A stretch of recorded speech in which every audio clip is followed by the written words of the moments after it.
Good evening. Welcome all. Thank you very much for coming and joining us for Friday Night Live. Special guest Earworm. And as you all know, we have in tonight the one and only Les Thorne. Thank you, Les, for joining us. He's promised to behave himself. No, he didn't. That's a lie. He didn't. No, I so didn't. I don't actually know how to behave myself, Steve.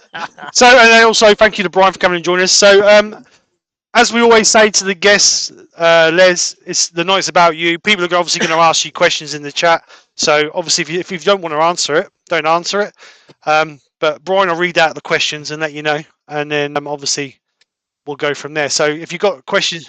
Here we go. Yes. Steve, I will guarantee to answer every question. Okay. You heard it in the chat. Get in, boys. Except for his bank number and his sort code. You can have that, mate, but you'd have to fight Mrs. Thorne. So, they're going to keep in the chat. So if you've got any questions for Les, obviously Les is a production. Everybody knows who Les is, but just in case you don't know, Les is a production turner. I learned something tonight because I thought he was a hobby turner to a production turner, but no, he started off as a production turner.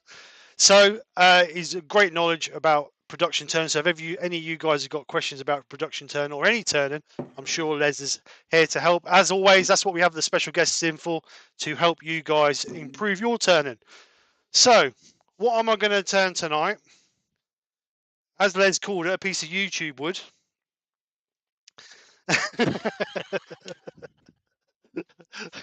So I have on the lathe, go on that one there. I have on the lathe a piece of silver birch, and I know it's silver birch because I pulled the bark off it because the bark was all loose. So it's around about, let me find a tape. No. So it is 7 inches across that way by 9.5 that way. So obviously we're going to lose quite a bit of it on the edges to get that there.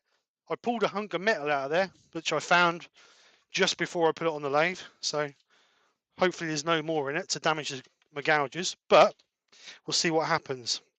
So I'll start rounding this off, and Brian, if he will welcome everybody in.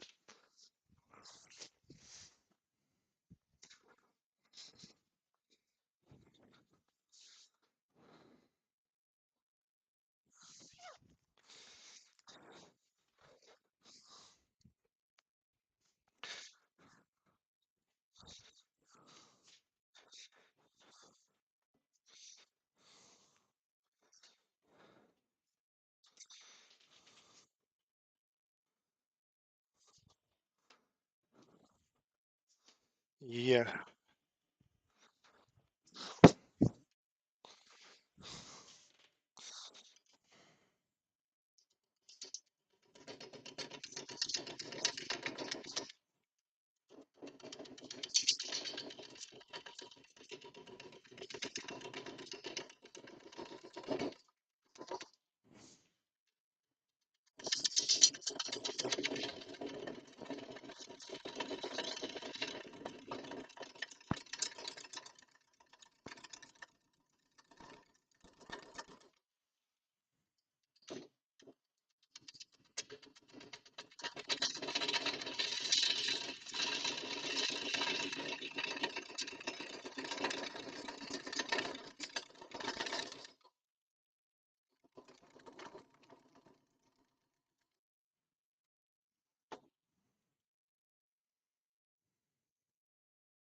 You left me here?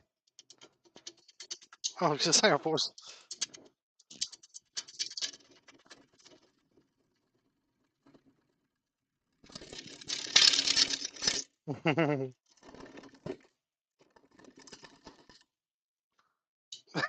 Thanks, Liz.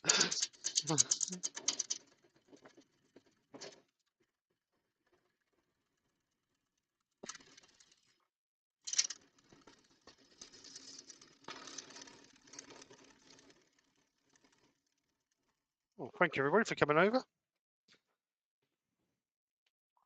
Yes. Can't they? They should be able to.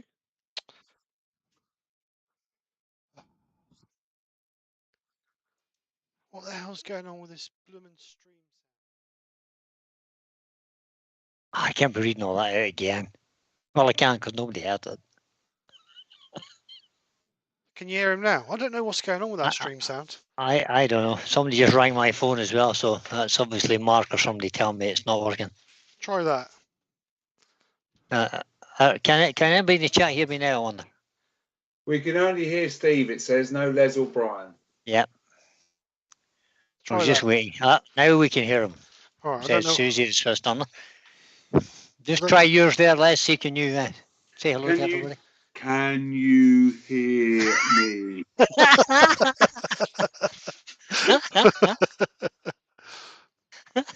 I did And that the last. voice coming through at the right speed. That's the. No, dear, no. I did that Okay, last so- You're week. not coming through the right speed. You're not coming through the right speed. Am I coming through the right speed now? Am I going to do it quicker now? Wait. That's a pretty good Irish accent there, Les. So let's have a look. Participants list again. Sorry, Les, I have to put you through this whole thing again. That's no problem. So start on the participants list, guys. We have 78 people watching. So if you haven't put a comment in, you won't be on this list. It's AJK Woodworks. Andy H is for Turning. Andy Flanelli, Posh Firewood Green. Barry Chitty. Barry's Wood Creations. It sounds like reading the football scores at the end of on a Saturday. Ben Jamming. Brent Beecroft. Christian and Michael Heseltine. Clive Rogerson. Colin Izzard. David Oatley. Door 60. MG Woodworks. Clyde Coast Woodturning. That's Simon. And Gabside Woodworks. Jared the French Turner. Podge Woodworks. That's Robert. Joe Senior. John Scarborough. Lawrence Boucher. Malcolm Douglas. Deep Breath. Lost where I am now. Mark Stratton. Mike Walt. Neil M. Norman Greswell. Paul Grisby Turner. Paul Kavanagh. Rex B. Richard Benton. Richard Phelan. Roger Mills. Roy the Boy. Ruby Clare. Steve Fleming. Steve Hale. Susie the Swiss Woodturner. Lewis Klondike Craftsman. The Yorkshire Git. Clinic Blankville Woodworks. Wivey Woodshed. Wood Wizardry by Colin. Wood Turnings by Colin. Wood Turnings by Barry and Woodworm Paul. 83 people watching, Steve. Oh, welcome. Thank you, everybody. Welcome along, everybody. We should say hi to Les now. Say hello to Les. Welcome along. Paul Finlay has just joined us. Hi, Paul. That's another Northern Irish wood turner.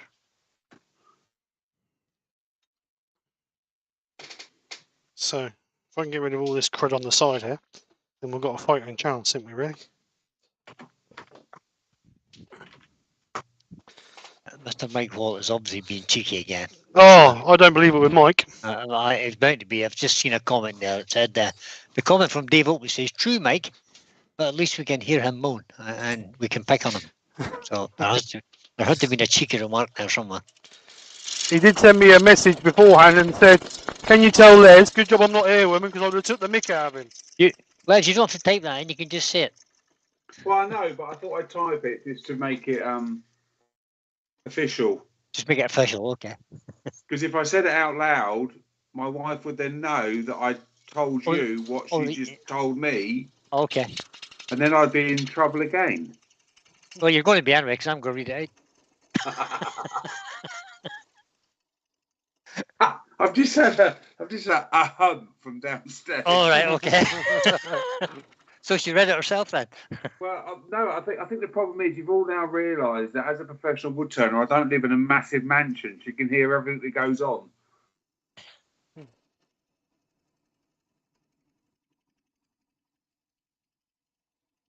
Yeah. So let's have some questions for Les then, guys. Which that's the question for Steve. I think that's a fantastic demonstration of a push cut there, Steve. You must have watched my demo in Plymouth. Oh yeah, he was at your demo. It was a very good demo and all. I kept Nick quiet for 4 hours, so it was perfect. Yeah, I'm not believing that though. I'm not going to comment. You should have seen her face when Les says, "Right, Nick, come on, the demo's for you today. I've come there to give you a lesson." Her face was like, "Huh? Huh?"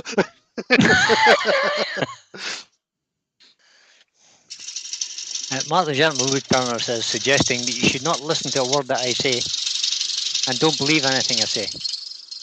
But Okay. because he was telling me a story earlier today, and I said I would maybe recant it later, but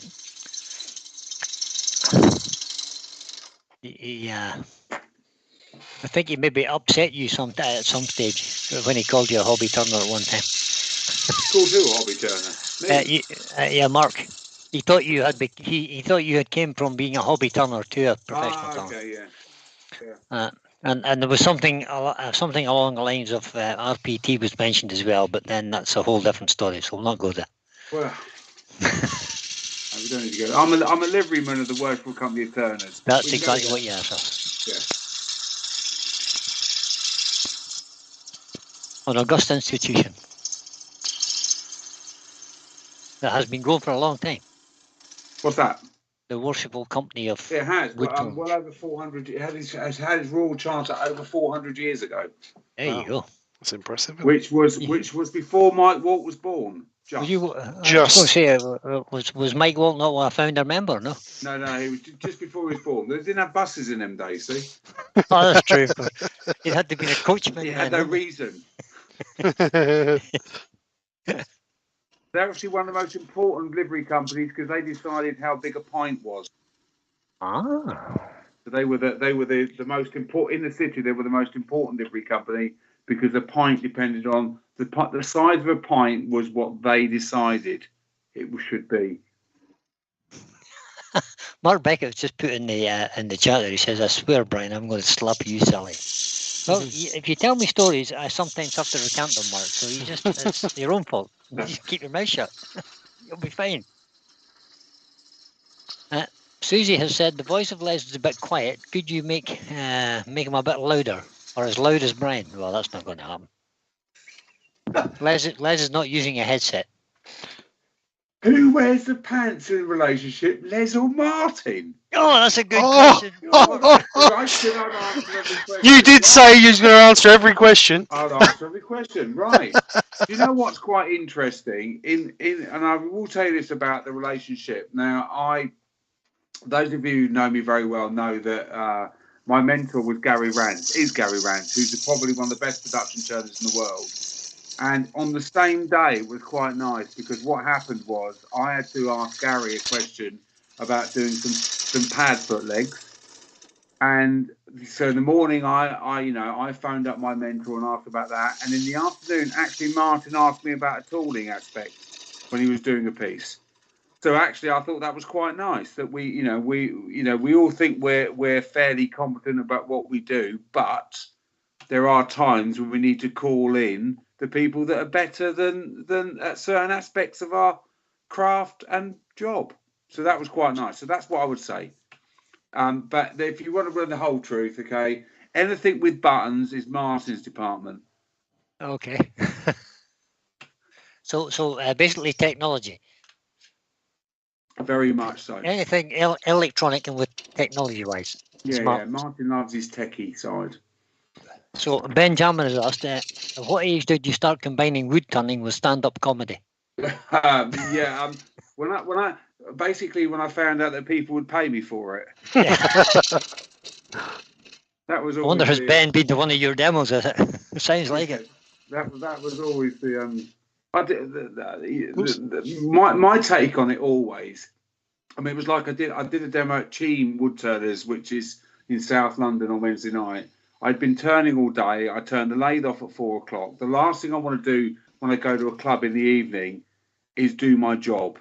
Yeah, exactly. I want to show people some techniques, show people what I make. I want to have a little bit of a laugh and have some fun with some people. Because if not, it just turns into... They might as well come and watch me through the window in my workshop otherwise. Yeah. So Fred Gilliver has just joined us. Welcome along, Fred.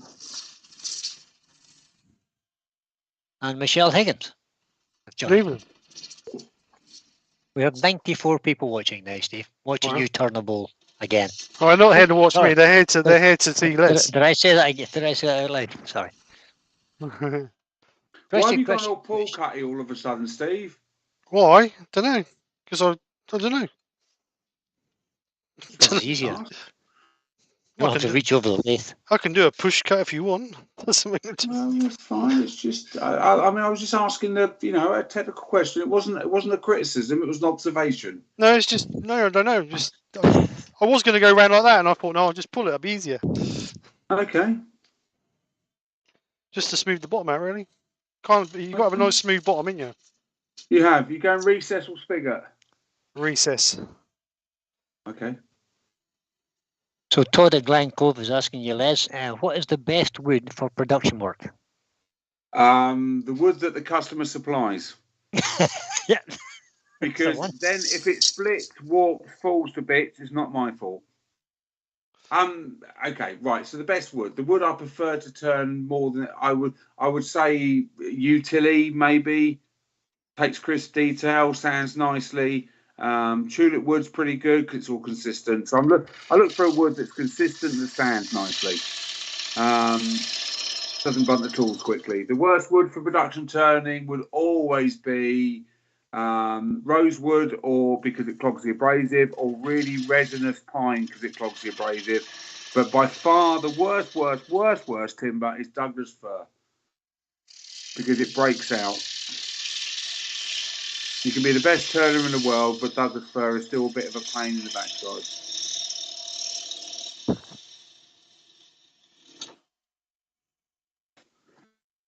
I'm not sure if Roy's the boy's question is similar. He says, Les, what's the best thing you have turned for production?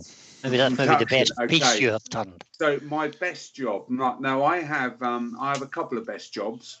Okay, one is based purely on the financial aspect.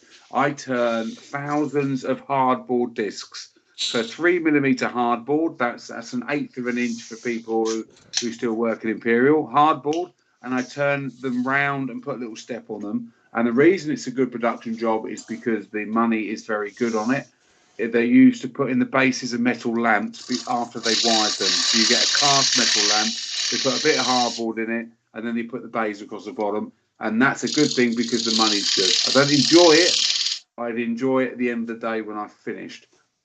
The best thing I turn in production would probably be something I'm doing a run of 500 parasol finials at the moment. That's brilliant because they're just easy. They're nice. They're a pleasing shape.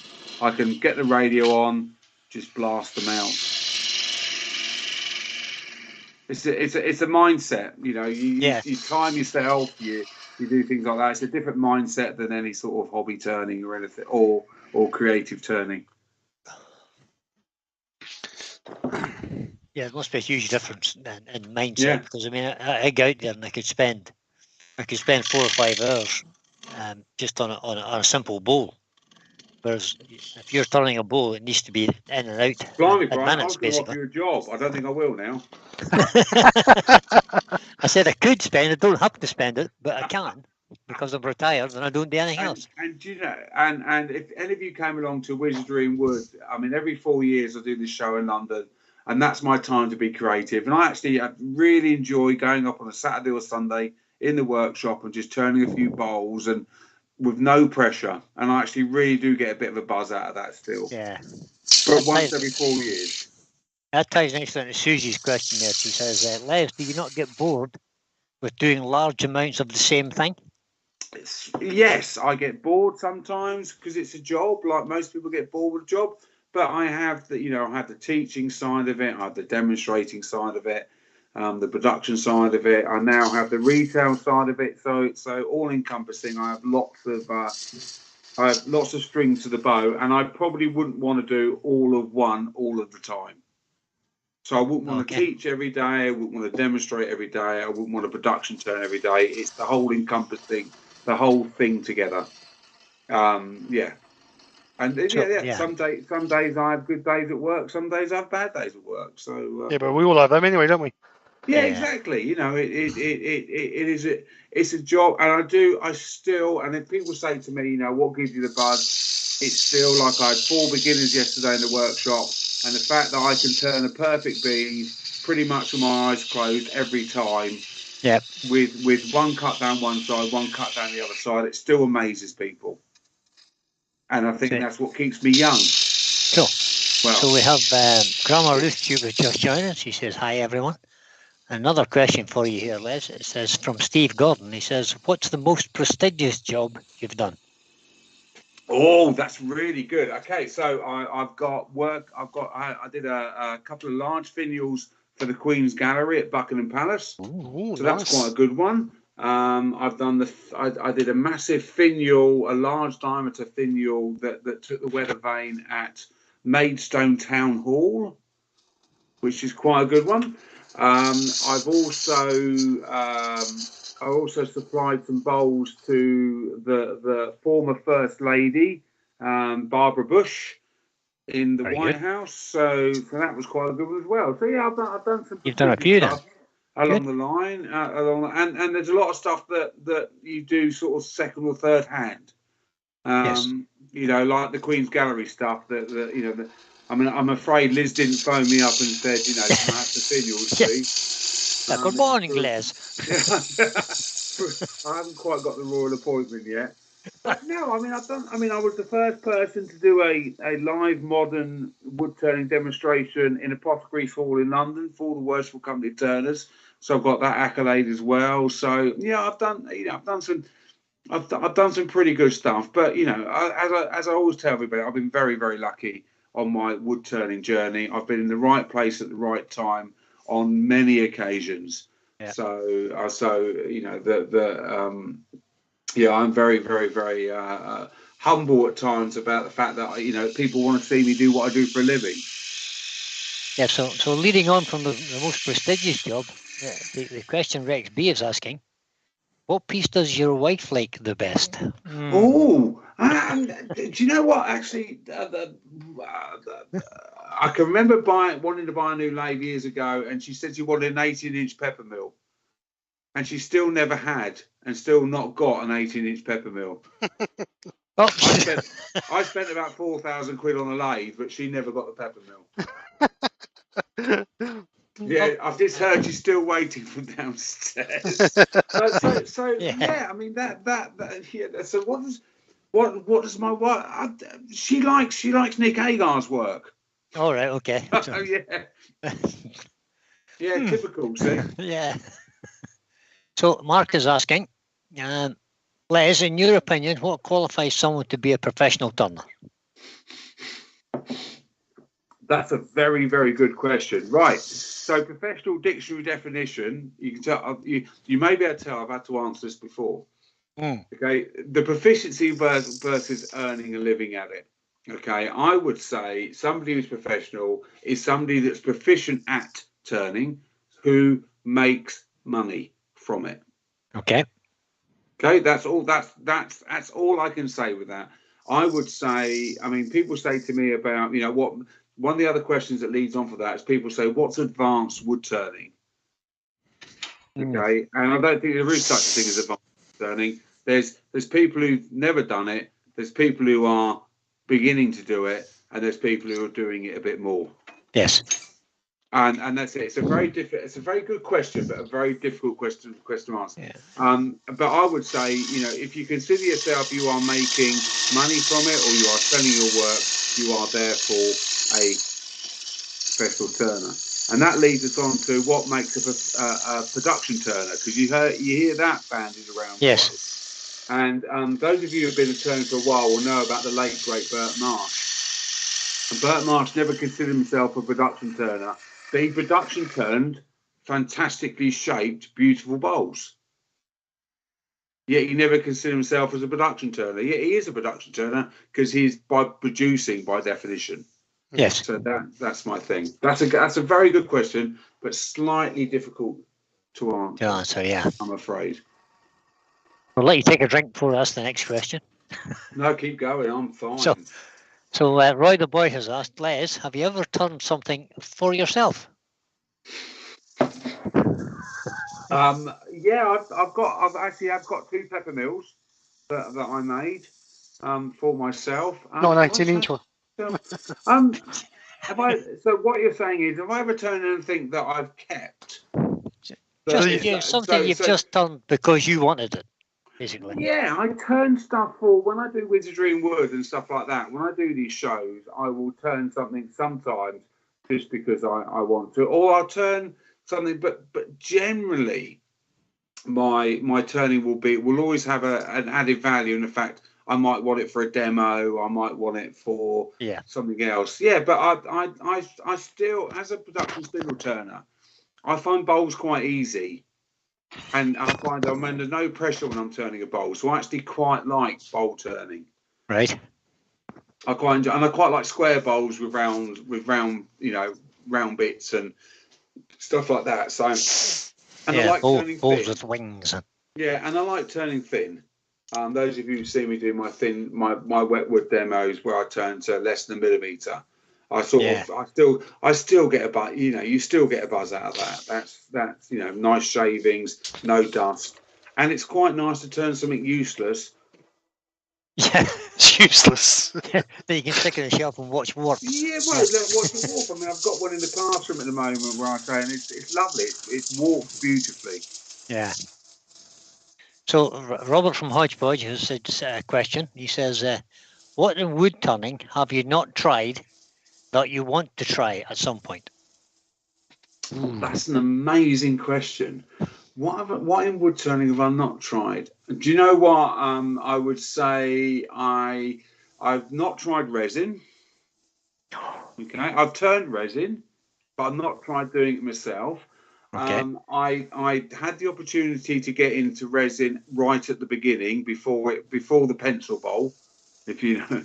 Okay, so and because I was busy doing what I was doing, I didn't get into it, so I should have done. But what have I done? I've turned massive bowls, massive pots. What have I No, do you know what? Have you done any segmented work? I've turned segmented work, but no, it's definitely not something that would do to me because it requires angles. And as I think I said to you earlier on, if I knew about angles and I'd have worked hard at school, I'd have a proper job. Yeah. So Lawrence Magia then has asked, besides the wood turning, what is your favourite hobby? Oh, I fish. Oh. No, I don't fish. I camp. With a rod. Camps with a rod. Pretend to fish, yeah. Yeah. By definition, fishing means you've got a chance of catching something. Yeah, that's true. Yeah. I camp. I read my book and eat food cooked on a little stove. Brilliant. That sounds like a good plan. As long as it's relaxation, that's the important part. It is. That's what hobbies are for. And I play golf, which isn't relaxation. Which leads me on to another question then. What's your handicap? What it is now, my handicap's 12 now, but it was 6. 6 is very good. Yeah, because I don't play so much now, so. Yeah. So it goes up if you don't play. My wife plays at 14 because she plays all the time. Yeah, that's good. I'm waiting for the shout up the stairs. Grandma Ruth Huber says, "Who inspired you the most?" Right, who inspired me the most? I would say that the reason I became a turner was probably Jimmy Clues. I knew Jimmy before I wood turned. Back in the mid-90s, my father owned a wood turning supply shop in the early 90s, and he would have a show like once a year, and he would have people down from Craft Supplies, and Jimmy Clues was working for Craft Supplies, as in the Derbyshire Craft Supplies at that time. And I sort of got to know Jimmy. He's a very similar age to me. I got to know Phil Irons and people like that. But Jimmy was the first person that ever put a gouge in my hand. I won't tell you what we used to call wood turners years ago. All right, okay. Well, why not? So Les, in the spirit of you'll answer any question, what did you call wood turners years ago? I called them very nice chaps. I feel that's a lie somehow. There you go. I answered it. Let's move on to another question. Dave Oatley says, "Do you ever turn anything just for the fun of it?" Well, I think you answered that a little bit earlier. Well, I did, but I mean, I I turn bowls every now and again, but they're all for the fun of it. They've always got that. I only turn stock for wizardry and wood. Once every 3 or 4 years, I turn stock for wizardry and wood because that's my only show where my only event where I will sell to the public, and I enjoy what I'm turning then for it. And I know that I will sell some of it, but I also know that I will end up keeping some of it or not selling some of it. Very good. But it doesn't come home and sit on the shelf. You know, if you came into my house, I've got some demo pieces. I've got quite a few demo pieces from professional turners, and I've got a couple of collaboration pieces. But I haven't got a house full of wood turning. Unlike most hobby turners who do have a house full of stuff. I'd be a pretty rubbish professional turner if I've got a house full of stock, wouldn't I? Well, that's true. Yeah, that's true. Yeah. So there's the answer. There's the answer between a definition of a professional turner. Then they ain't got no stock in their house. Well, I used to say in demonstrations that before you become a turner, you had to make sure you had a spare bedroom so you could pile the stuff you'd made up in the spare bedroom. My office has suddenly turned into that, I have to say. See, I had another question there I want to read out to you. If you're ever lucky enough to visit Stuart Mortimer's house, Stuart Mortimer's one of the best wood turners in the world. And if you ever visit his house, he had an office that was just full of 5,000 quid hollow forms. Just the most amazing body of work you've ever seen in your life. These big twisted pots. Check them out on the internet. Stuart Mortimer. Just his work is unbelievable, mind-blowing, and so prolific at making stuff. Just something else. And I thought I'd never want to be like that. I want to sell loads of stuff, not have it all in stock. Yeah, absolutely. I agree. I've only been turning for 2 years, so that's why I've got lots of stuff sitting there. I haven't tried to sell it. It's probably not worth selling some of it. But nobody walks into my house and goes, "Wow, look at all that amazing stuff." Well, that's true. Yeah, that's true. They go, "Wow, look at all that dust." I have to welcome along Danny Boy, who's appeared, and he says, "The chap who's speaking sounds a little like Ricky Gervais." I sound like Ricky Gervais, so maybe I am. Ricky Gervais. Lewis the Klondike Craftsman is asking, do you watch much wood turning? The answer to that is no, guys, obviously. Put him on the spot or what? Do I watch much wood turning? Because the next question is going to be, what's your favourite channel? No, do you know what? I used to own a sawmill, so that was my, I was a sawmiller. That was my, I was a saw doctor and a sawmiller, so that's my upbringing. So I'd say I probably watch more saw. I love a sawmill video. Do I watch much wood turning? So do I, strangely. You know what? I actually watch some of the on YouTube. If I see a thing come up in my thing that has, a couple of 100,000 views, I will quite often watch it to try and understand why. Not for any that's what I want to do. I'm quite interested in in why people watch certain things. But the other thing about it is I can't help criticizing in my own head when I watch other people's videos. So quite often I don't watch them on purpose. Right. Now, if you want me to critique your work, I will, but I'm not going to critique it unless you ask me, if that makes sense. Yeah, it does. So perfectly. I tend not to watch it, but I do have a thing about, and Martin Saban-Smith will tell you this. I do have a thing about what I call YouTube wood, which is people putting incredibly unsafe pieces of wood on the lathe, and spinning it in front of them, not really realising when you spin a piece of wood, it's trying to throw itself apart, and then they wonder why they end up wearing it. Yeah. And it's just like I mean, I didn't get a physics O level, but I understand the fact if you spin a piece of wood, it's got a big split in it, it's liable to go into two pieces. And chances are one of them will miss you. Yeah. And it's like log 1, gravity nil. Yeah, exactly. I'm just not. Yeah, some of the stuff that I've turned in my life, some of the big. I mean, I turned a 5-foot bowl once, and and I turned stuff that's 10 feet long and 20 inches in diameter.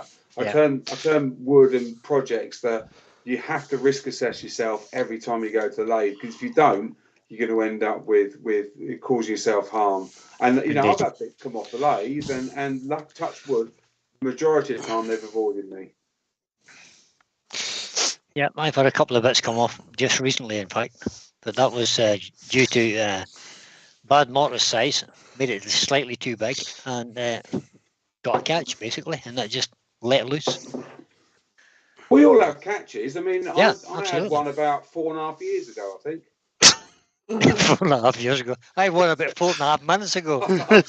You know what? Martin's going to come online in a minute and say that's not true, because I heard him swear earlier. I heard him swear at 9 minutes past 10 this morning. he will. And he had a skew in his hand. He hears my catches. Yeah. And leading on from that, Todd from Glen Cove Woodwork says, do you have a favourite or preferred tool to use? Oh, well, of course, the Les Thorne multi-purpose tool. Oh, of course. Oh, how stupid of me. Yes, I would say the tool I would use, guaranteed to use every day, would be my 10mm, the 3/8 multi-purpose tool, the round skew. Yeah, that is the tool that I use every day without fail. And that's just a round bar. And you've angled at what, 20 degrees, 15 degrees? 30 degrees. Yeah. Okay. So it's 15 either side, basically. Yeah. So is it straight across or is it skewed? It's straight across, because if it's skewed, you can't use it as a peeling cut tool or a sizing tool. So it's pretty much straight across, depending on how good I am at grinding that day. So that's the tool I use every day. I'm just worried now. Did I use it today? I did use it today. You did use it today.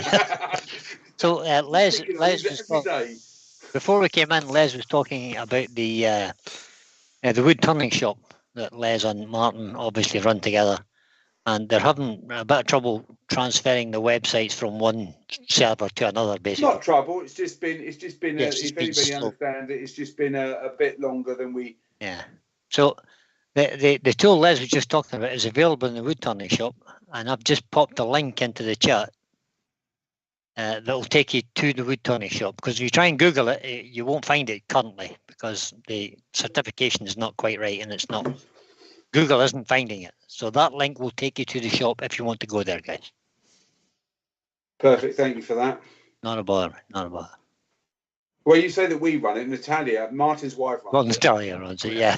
She lets us think that we run it. Les and Martin are just the names above the door.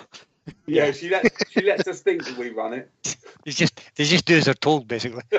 Very much so. Oh, question from Clive Williamson, Les. Yeah. What's your thought on colouring turnings? My thought on what? Colouring turnings. Oh, colouring turnings. Okay. No, do you know what? This is actually quite a good thing for me. It's a good question. Right. I was awarded a bursary in 2007. Now, a bursary is free money. Okay. Free money with some obligations from the Worshipful Company of Turners. And that gave me the ability to be able to go and learn from some sort of best colours and texturers that there is, sort of Nick Agar, Tracy Owen, people like that at that time. And these bursaries are coming up this year, so feel free to go on the Worshipful Company of Turners website, go onto the link of bursary and apply for them. They've got to give the money away, so if you think you can up yourself by going on some courses and stuff like that and become a better turner, feel free to apply. It's not all about being professionals. Right. My thought. Do you see that sales pitch there? It was good. It was very good. Very good. You know what? The only thing you didn't do is put a link in. I absolutely love it. Do you know why? It's because it's so alien to what I do for a job. Nobody comes to me and says, "Can I have 100 staircase spindles and can you make them red?" Yeah. Or, can I have a couple of Georgian columns from the outside of my house? Can you blow torch them? Can you Arbortech them? Yeah. Can you you make them look like old copper? Nobody does that to me. So the colouring texturing is a fantastic. It's a fantastic part of your hobby. You know, and people expect me to sort of be derogatory. They expect me to be derogatory about, you know, pen turning, about segmented work. It's all part of the same hobby. Yeah, I agree. You know, Totally. Yeah. you know, if you want to make pens, if you want to do segmented work, if you want to colour work, if you want to turn wet wood, if you want to turn dry wood, it's brilliant. Nobody, hopefully, will ever tell me what's right or wrong in, you know, what I should be doing or how I should fish. Nobody should tell me how I should play golf. Actually, my pro tells me to play golf not like I do, like I should. He tells me like I should do. But that's it. It's your hobby, you know. So that's it. So go in your workshop and enjoy yourself. And if you want to throw paint on things, that's brilliant. So Jennifer's Craft and Creations has joined us. Good evening, Jennifer. Hi, Good Jennifer. evening, Jennifer. And I've got another question for you from Woodworm Paul. Les, what is the best vacuum chuck to purchase? It's quite interesting. That's a leading question. Martin and I both use different ones. I mean, I first started using a vacuum chuck in the year 2000. Okay, and the only ones available at that time was the one-way vacuum chuck. So I was using the one-way with a vacuum pump. So yeah, I get on very well with that, and I use that no problem whatsoever. Martin uses the hold-fast one, which requires a compressor and a Venturi effect. See, I did listen a little bit of my physics. Obviously did, yep. Okay. And he gets on fantastically with that. I'm not sure the chucks on it are as good as the one-way chucks because they're made of sort of plastic thing. But they, you know, as long as the work doesn't fall off, it's fine. So if you've got a half decent compressor, maybe the hold fast is the way to go.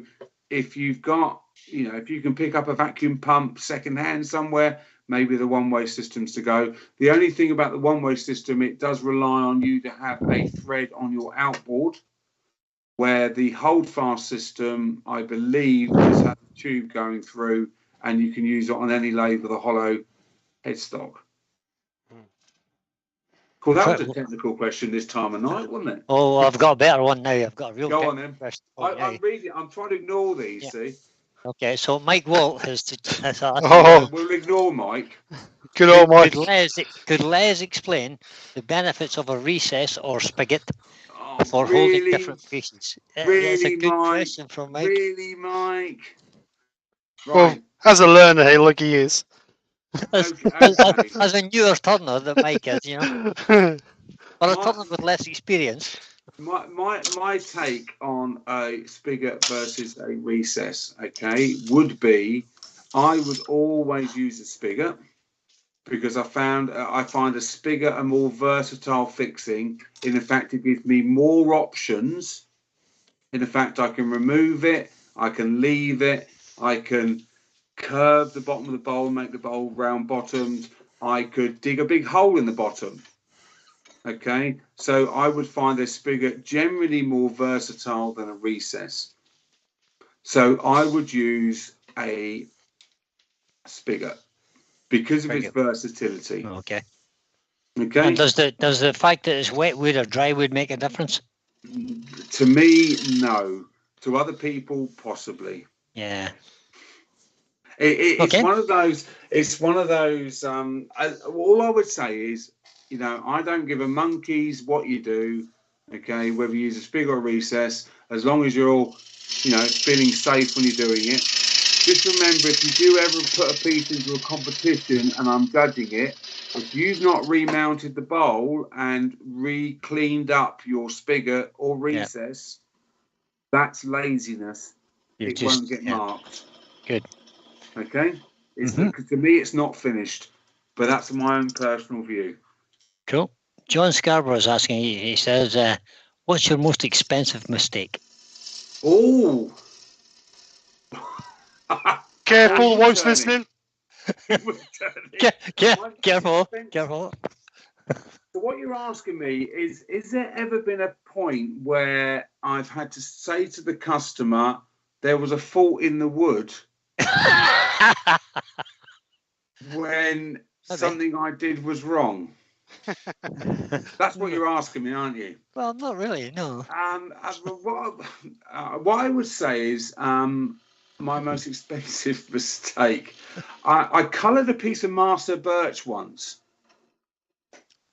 which was a mistake. This Master Birch was about a 50 quid piece, and I did it at Yandel's show. And I went, I'm going to colour this because somebody dared me to colour it, and it looked bloody awful, and it would look much better as a natural wood. But yes, no, my most expensive mistake would be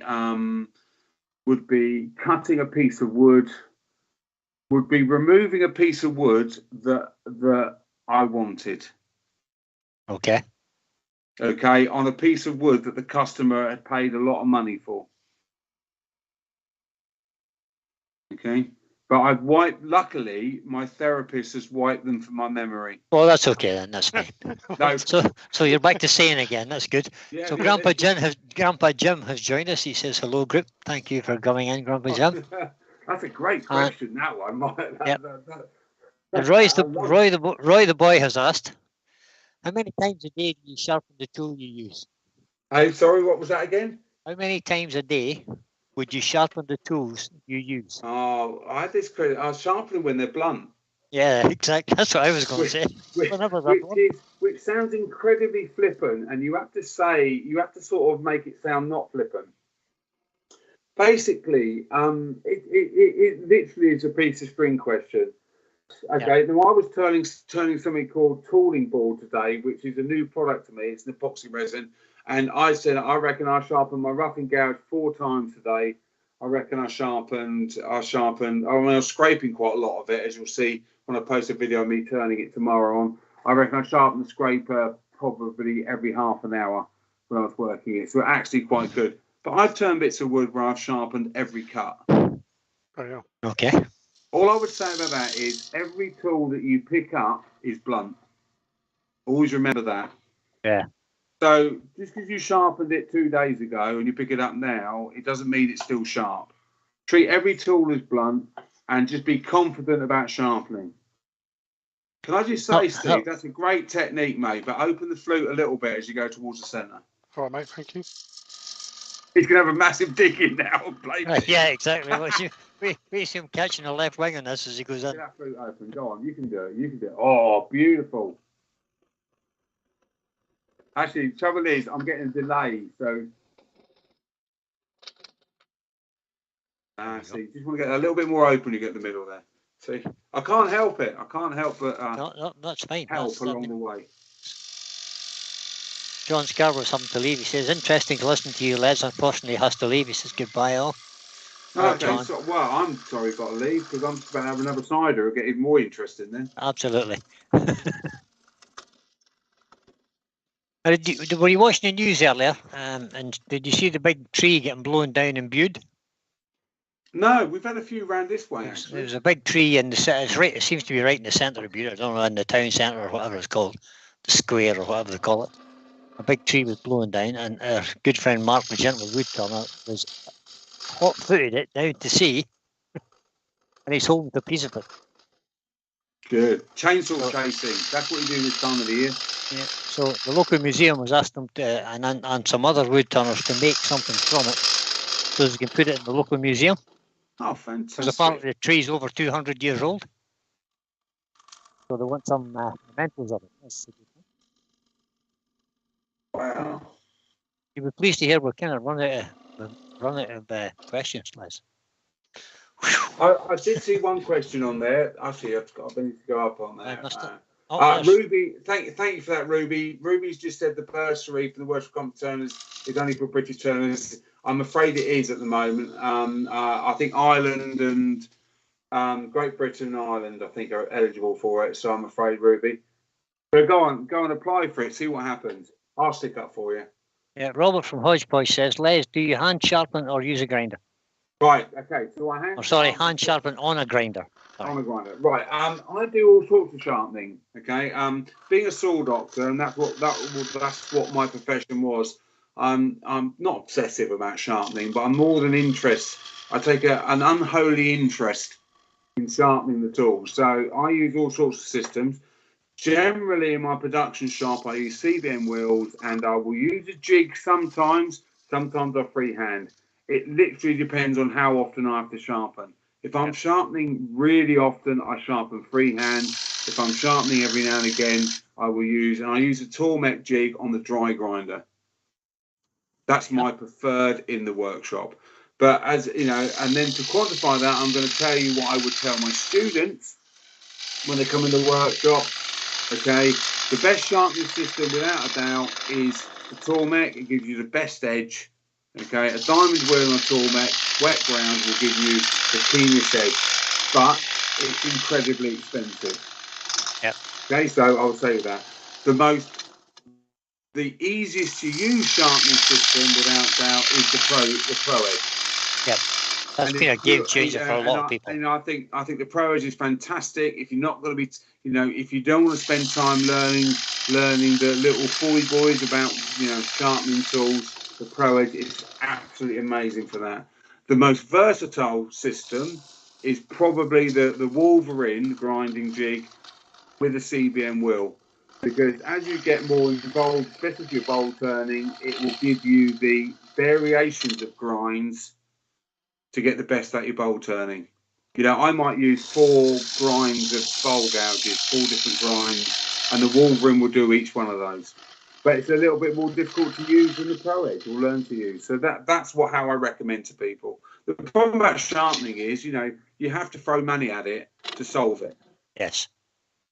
Yeah. I mean, I can hand sharpen, and I'm a pretty proficient hand sharpening person, but I still reckon it took me 10 years to learn how to hand sharpen properly. Yep.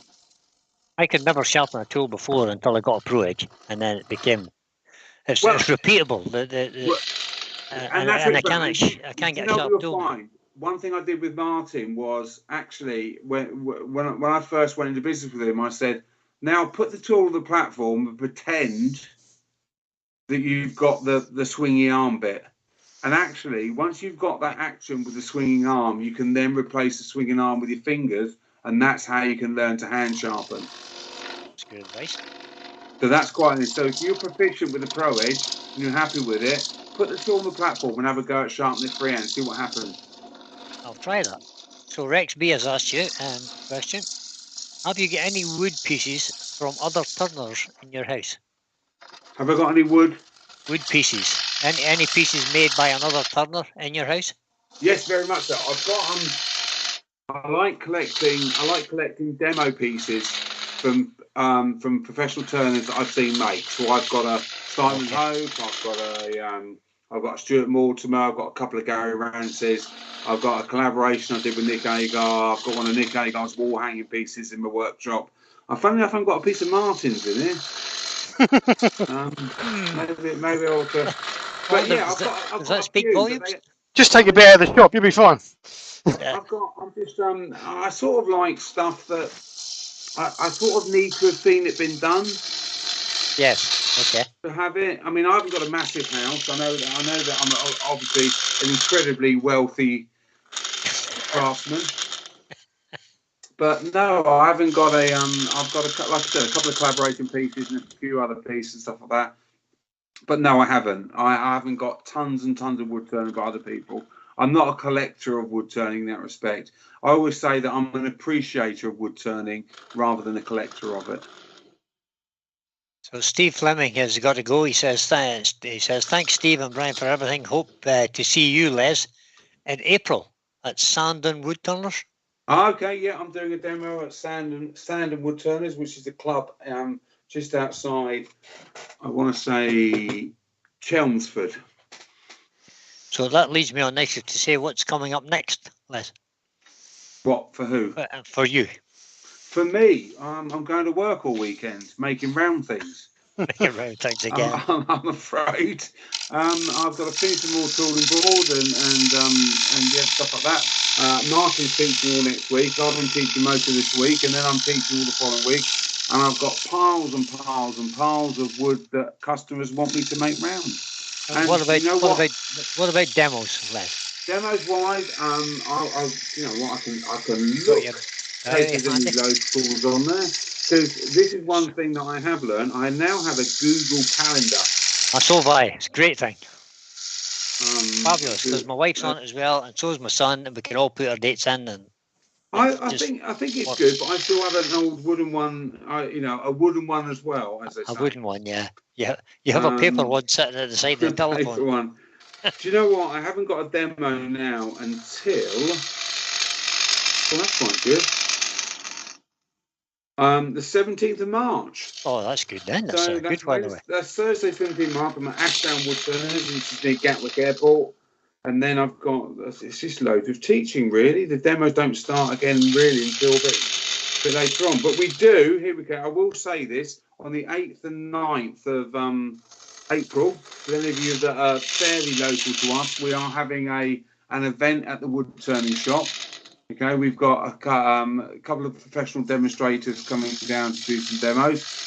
But what we're going to be careful of is we haven't got a lot of parking. So we're going to keep it fairly low key. So we'll tell you guys, okay? But if you want to come down, do come and share cars and stuff like that. And don't all turn up at 10 o'clock on Friday or 10 o'clock on Saturday, because you won't miss anything if you turned up at 2 o'clock in the afternoon, that's for sure. So that's the 8th and 9th, Friday and Saturday at the Woodturning shop. What month is that, Liz? That's April. April. It's a week before Easter. That's typical, isn't it? So apparently I've missed a question somewhere from Gerard the Woodturner, but I can't actually find it. Why is that typical, Steve? Are you away? Yeah, it's my birthday weekend. All the guys are coming down to Norfolk. Yeah, they're all going to Norfolk. Said to me, he said, let's do it that weekend so Steve doesn't come. Thanks, Martin. Mark the Gentleman Woodturner's got to go, folks. He says, great to hear, Les. Not so much Brian. Thanks, Mark. See you later, mate. Oh. Cheerio, Mark. Goodbye. Safe travels, buddy. And Jared the French Turner, he says, I missed his question. Jared, could you pop it in again, because the chat's just flying by there, son. Pop it in again and I'll ask Les. All right. Sorry for missing it. Let's get this sounded up. We have Surely it doesn't need standing, Steve, does it? Yeah, she's a bit rough on the end, right? On the end there. It looks good. It looks good to me, mate. Yeah, my fingers. Oh, splinter. Just tell the customer it's the wood's fault. It's the wood's fault, yeah. Yeah.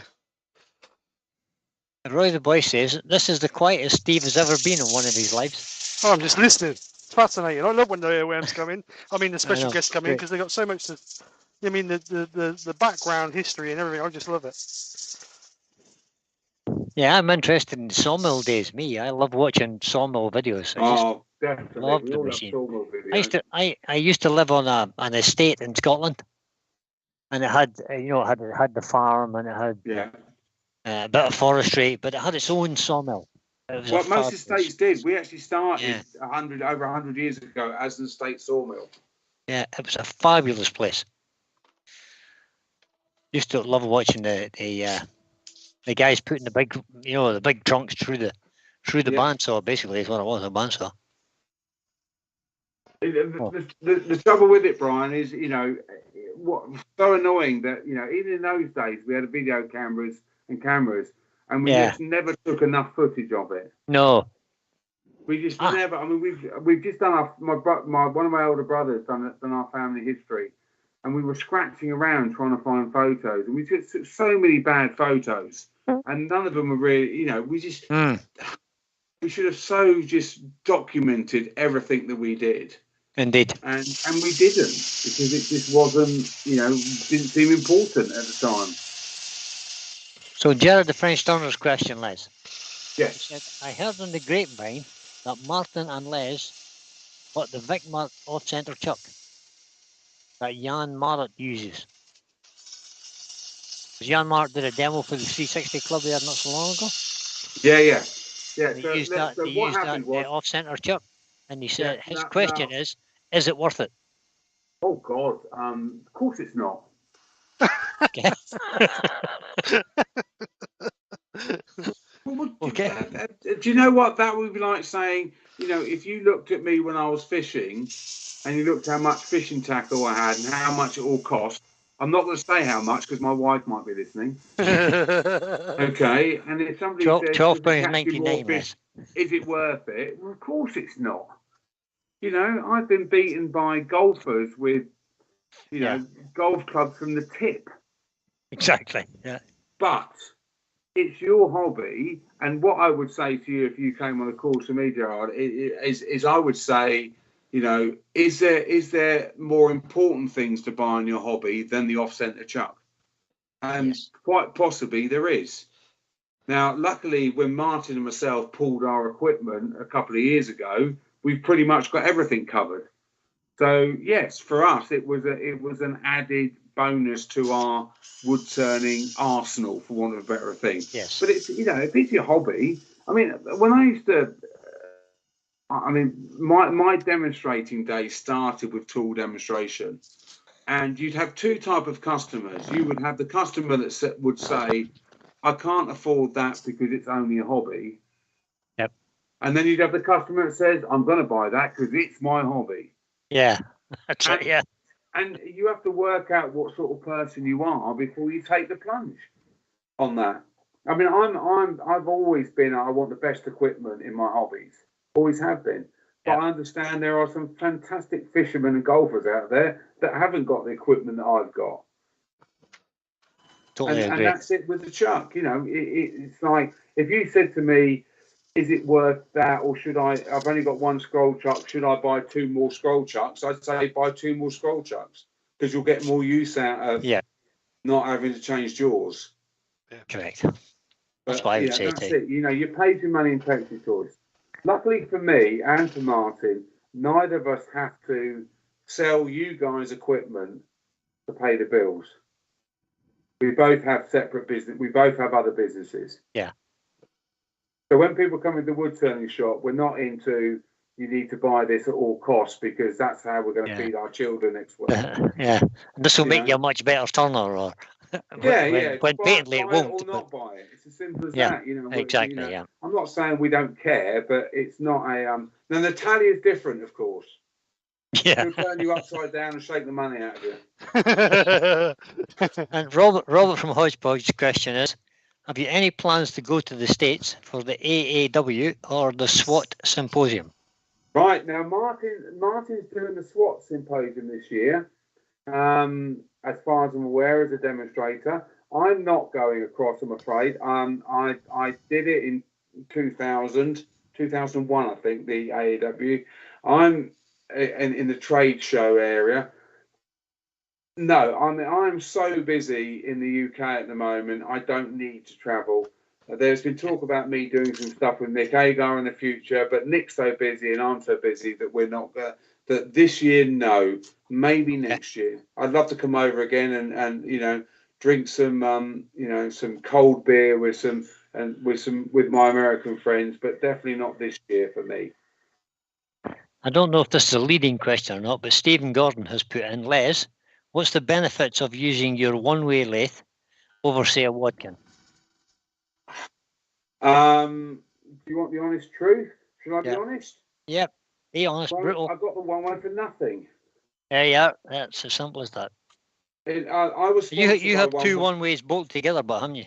No, I've got the bed extensions on. I was sponsored by One Way from 2001 to about 2012. Oh.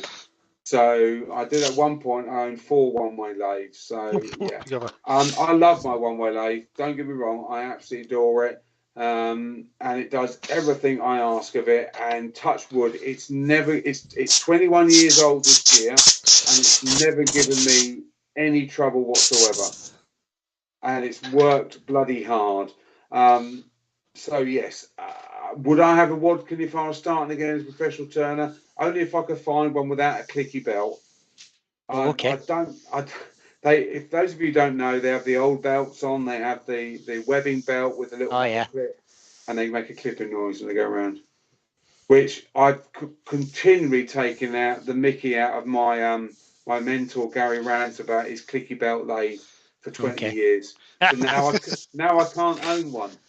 That's it. Yeah, true.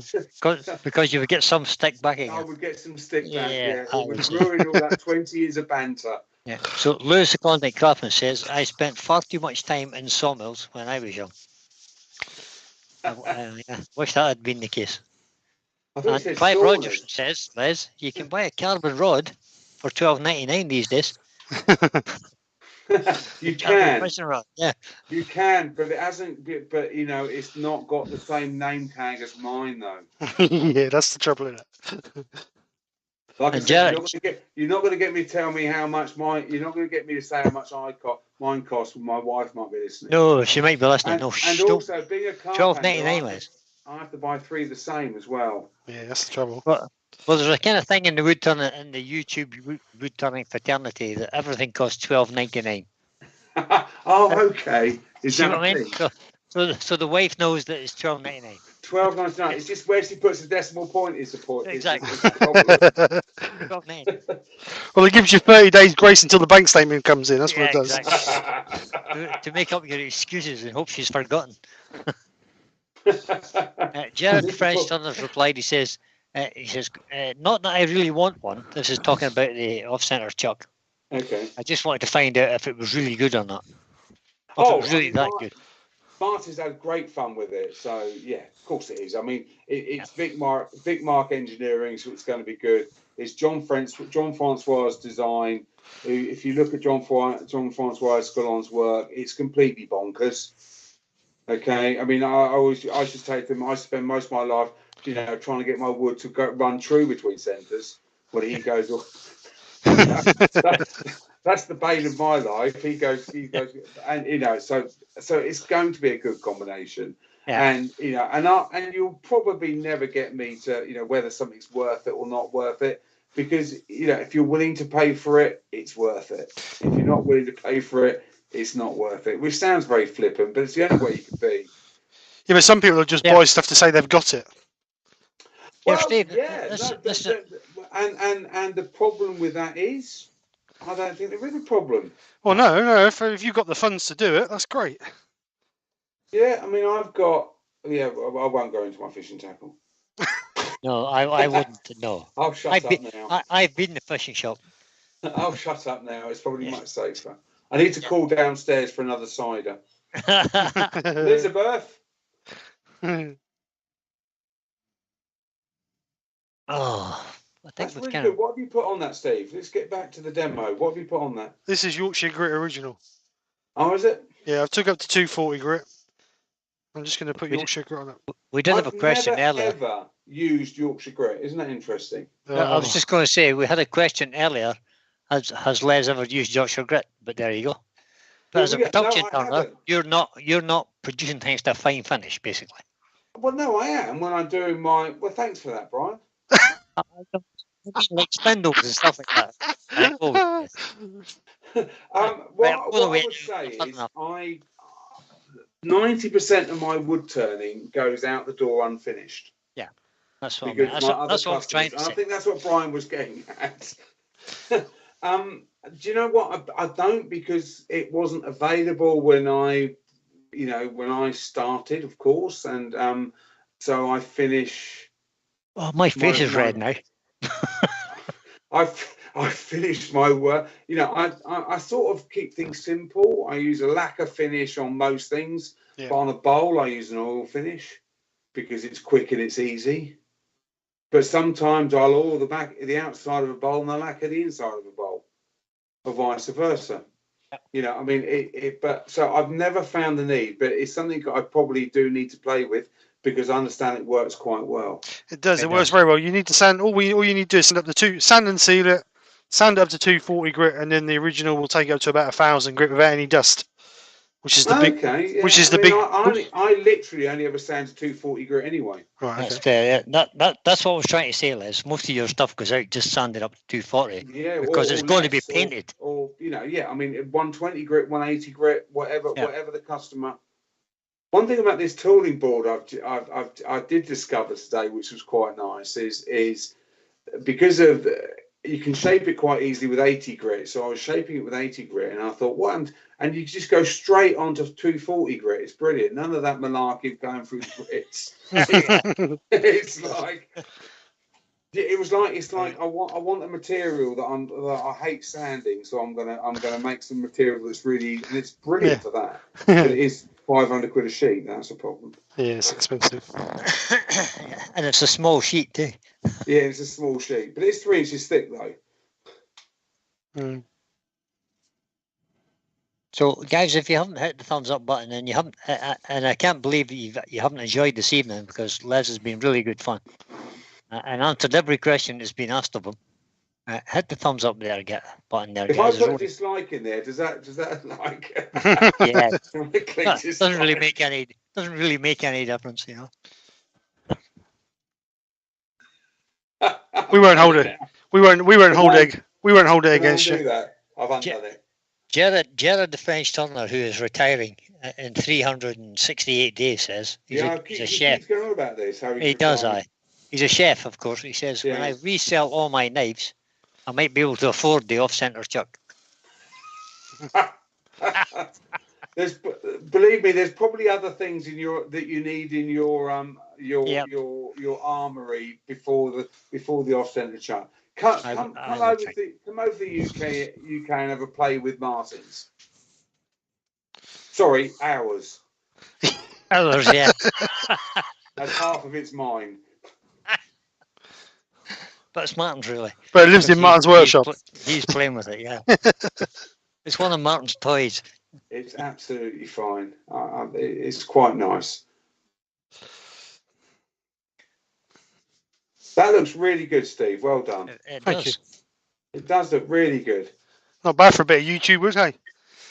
No, there's no obvious splits in it. You've not got to fill it full of, there's no cracks in the end grain yet. There's a little tiny one there, but he hasn't used half a tube of CA glue on it yet. I haven't used any. I'm just going to give it a few seconds and I'll polish it off. Oh, Hodgepodge is asking a question, Steve. This is for you, by the way. All right.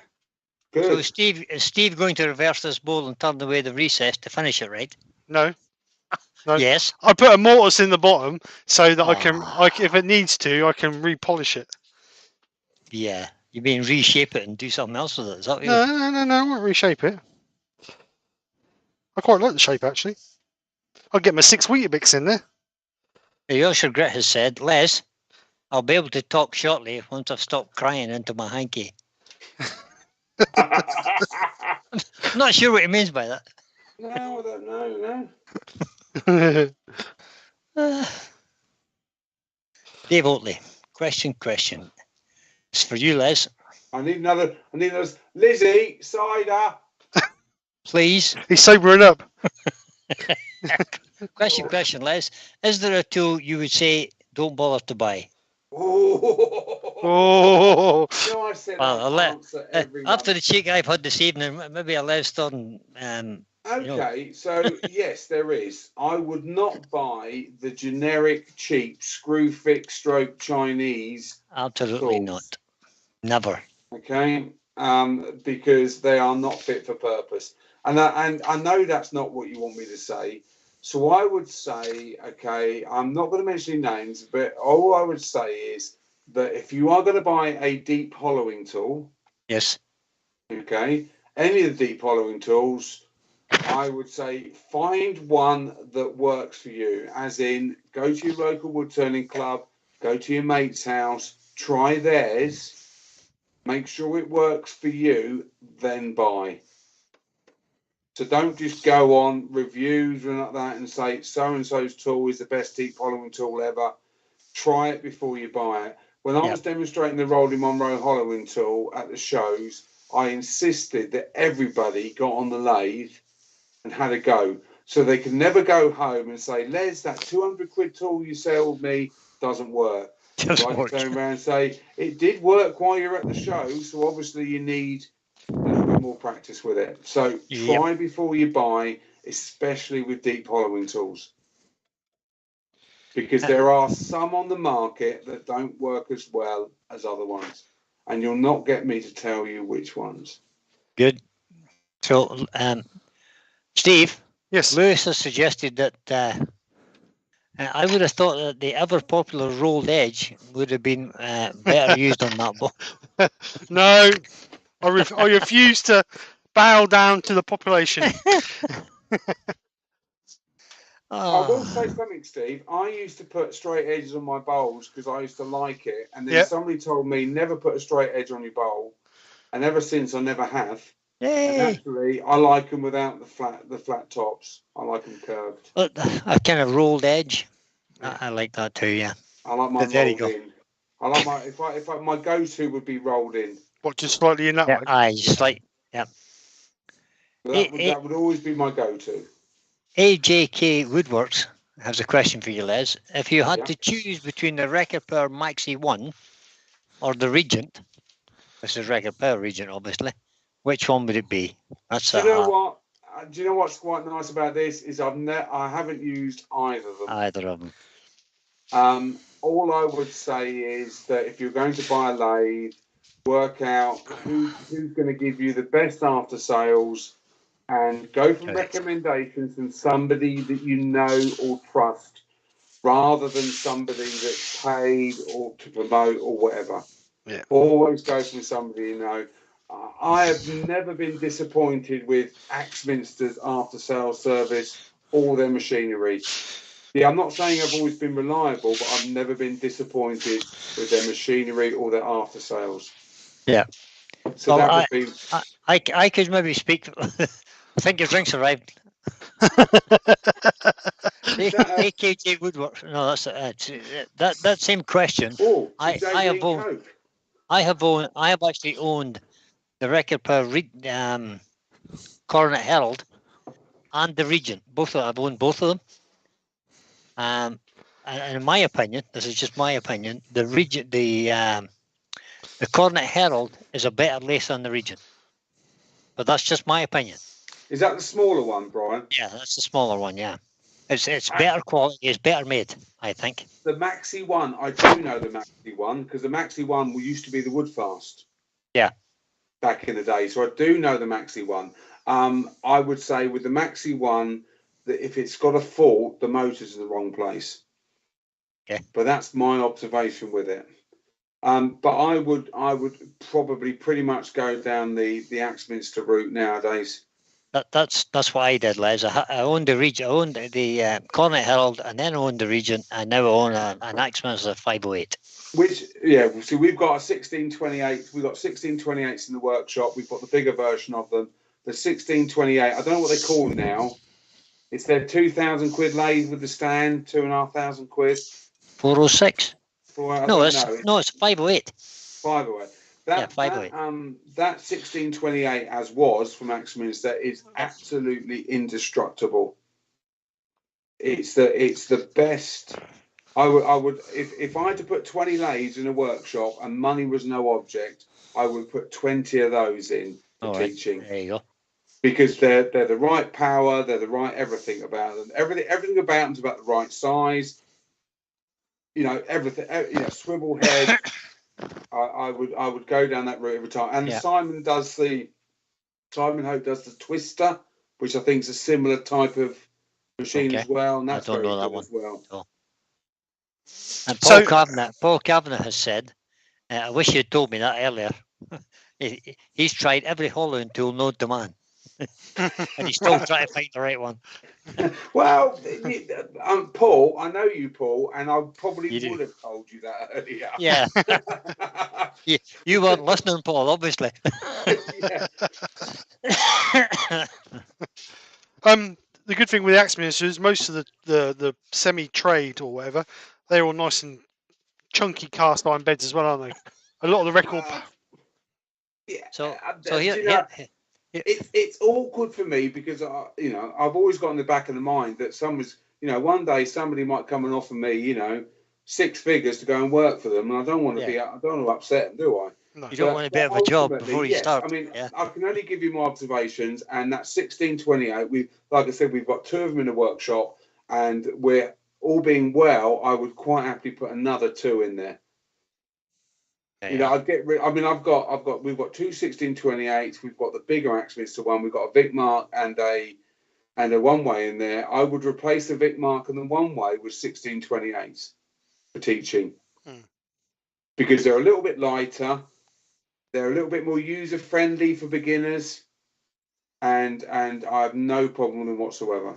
Do you find with a beginner, the bigger the lathe, they get a bit more intimidated with it all? I I think think it's, you need things that are a little bit lighter. You need the levers a bit lighter. You need the banjo easier to move. The one way's got a big banjo on it. It's a little bit more difficult to move. It's a little bit difficult to get tourist up and down for beginners. The spindle lock's a bit cleverer. With the spindle lock on the 1628's easy. Yeah.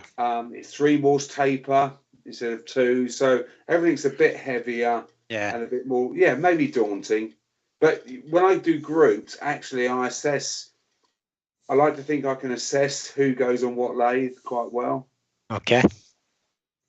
So you know the big alpha male with the tattoos and goes on the one way. Yeah. The size 14 feet. So Robert from Hodgepodge says, "What's your stance on turning with carbide? Turning only with carbide?" Oh, I'm getting every question tonight. Aren't you just? Aren't you? You know That's what? what you get for drinking cider. Right, do you know what? If they work and they're safe, they're good, no problem whatsoever. The problem at carbide is that they will be very much material dependent. So if you're turning boxwood, maple, some nice dense beech, you'll get no problem with carbide whatsoever. If you're turning pine, you've got no hope. My answer pretty much about carbide versus traditional tools is I could not make a living with carbide tools. No. Full stop. Yeah. Okay. So I could not turn the range of thin pine stair spindles, things like that. I could not turn those with carbides. No. Full stop. So that's my take on it. But if you only go in the workshop once a month for a couple of hours, you'll never learn to hit that sweet spot with that gouge consistently. So carbides have to have a place. They have to have a place, but they will not replace. The worrying thing that I heard once about the carbide argument was somebody posted once, it might have been on something like this that I was doing, and someone said, is the argument about high-speed steel versus carbon steel, is that the same argument as carbide versus high-speed steel? No. No, definitely not. It's completely, totally it's not. thing. It's not. Yeah. It's if you can make a gouge from carbide, and I can put a bevel on that tool, and I can get that bevel riding or in contact with the wood, I'll use carbide. It's the shape of the carbide tools that where the limitation comes, not the material they're made from. Currently, that's the limitation. Yeah, ultimately. So Fred Gilliver has pointed out that the 406, the Iceman to 406 is the one at £2,000 roughly. It's 1990, £1,990. So that's the one. Yeah, that's the one you were talking about. That, actually, so just to make sure we know where we are. I think it is. They changed all the numbers, which was really annoying. They did. I don't know why they did that. So the 60, because they were too much like jets. Yeah. Royce the Boy has asked you a question. He says, Les, as a production turner, how often do you replace your tools? When they wear out. When they're worn out. Yeah. Basically. How often do I get through I'll get through a Les Thorne multi-purpose tool every year, once a year. And I probably have 3 on the go at the same time. The spindle gouges probably once a year, and I have 2 or 3 of them are going to go the same. The roughing gouge once every 5 years, probably with a roughing gouge. It's not as often as I thought, actually.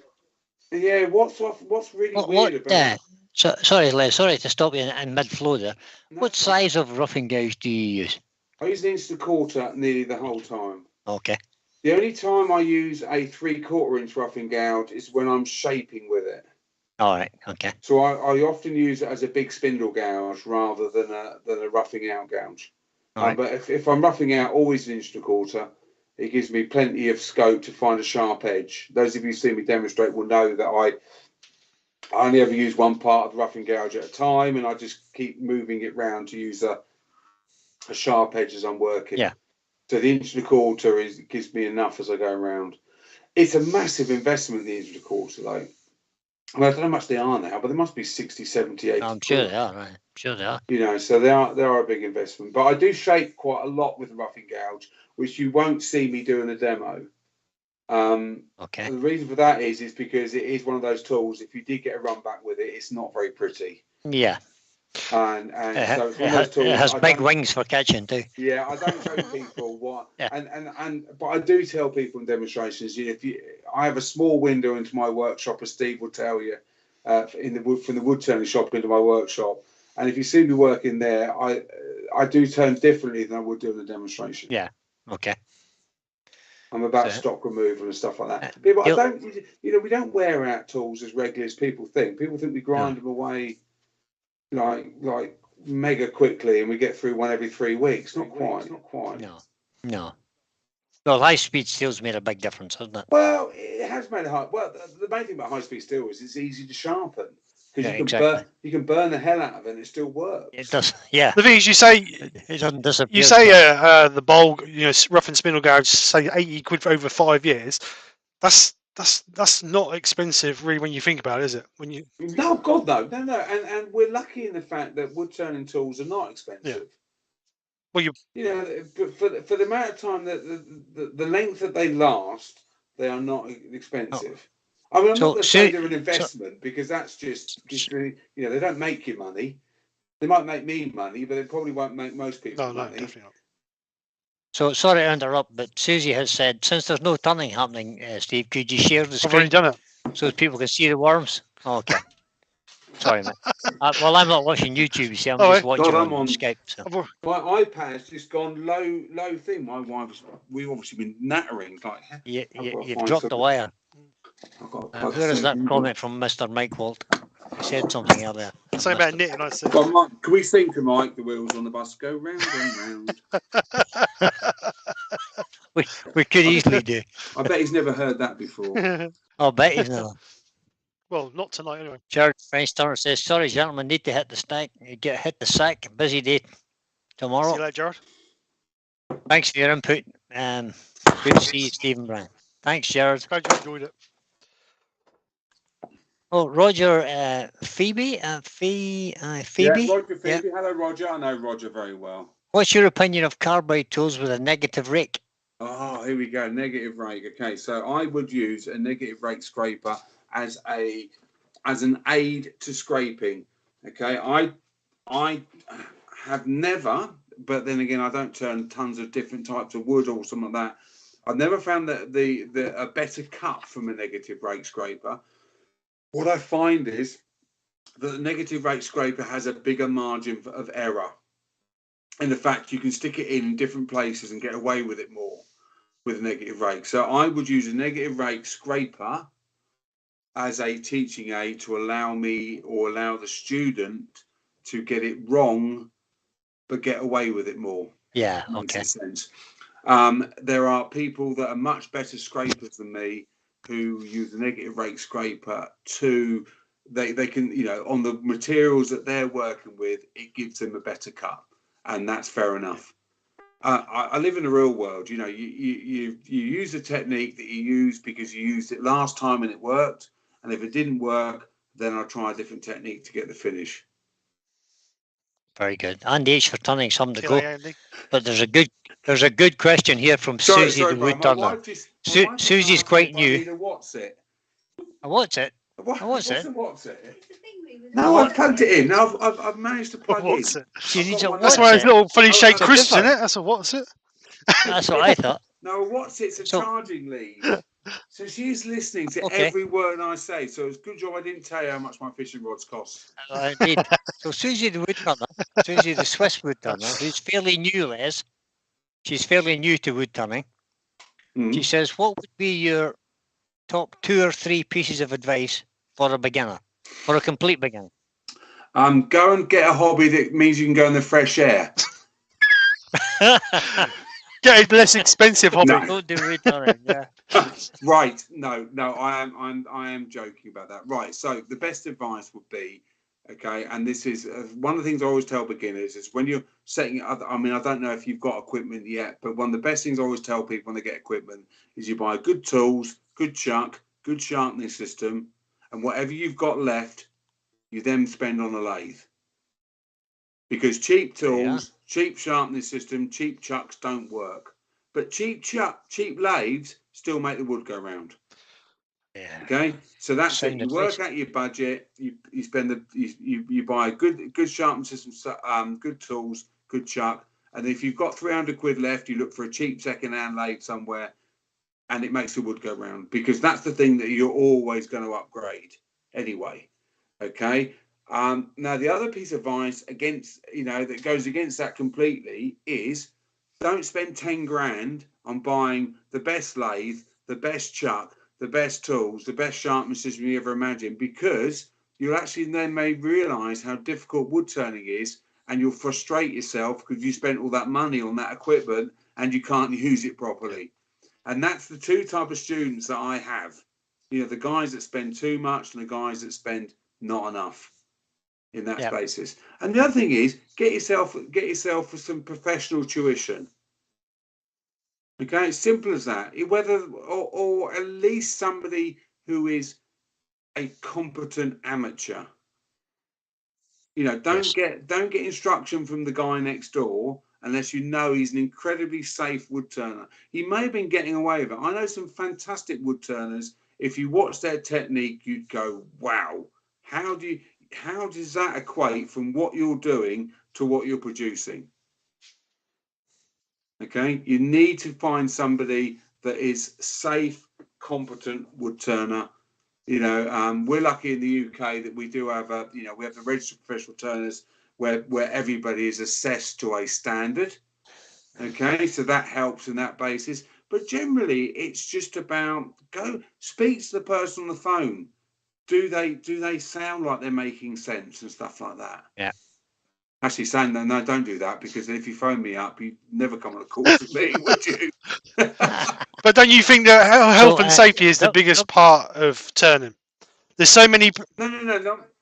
Health and safety isn't the biggest, because that starts to put people. What I would say is that the person has to have a certain.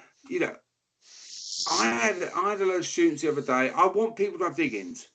Okay, there's no point coming on a beginner's wood turning course unless somebody experiences that gal's going bang. Yeah.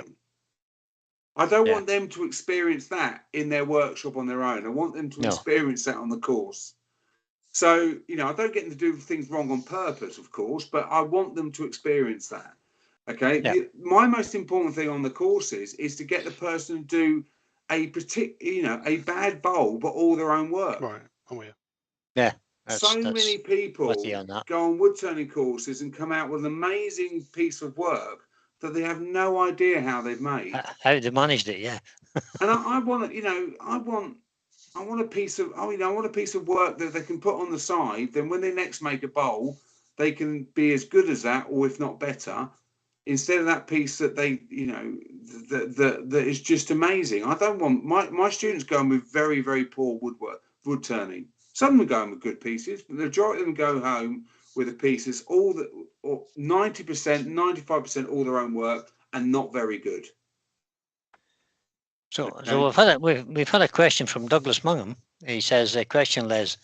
This is again, we're going back to lathes again. He says, what about a union graduate? What do you think of them? Wow, I mean, it was good. I mean, I think a little bit of background to this. I think Douglas is actually doing one up currently. Right, the union graduate, fantastic spindle turning lathe. If those of you who don't know, British 1.5" thread, so proper good old fashioned thread on there. Great lathe, a little bit limited over the bed for modern wood turning. The outboard's okay on it.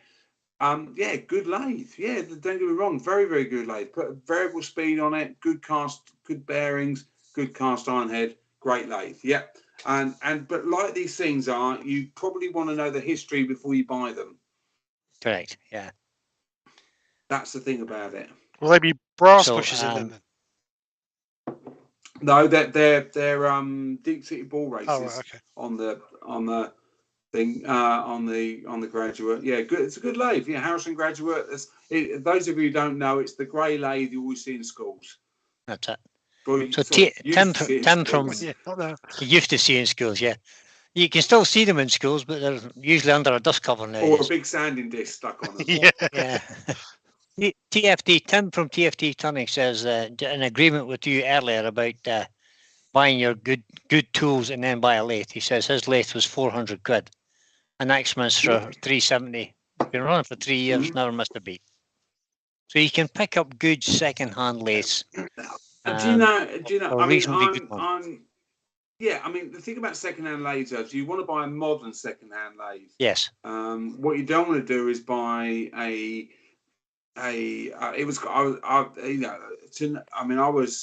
won't go too much in the conversation, but Axminster used to do what the Perform range, which were the yellow machines that they used to do, and they were like their cheap budget range, and those lathes now are going on eBay for more than they cost 10 years ago. Correct.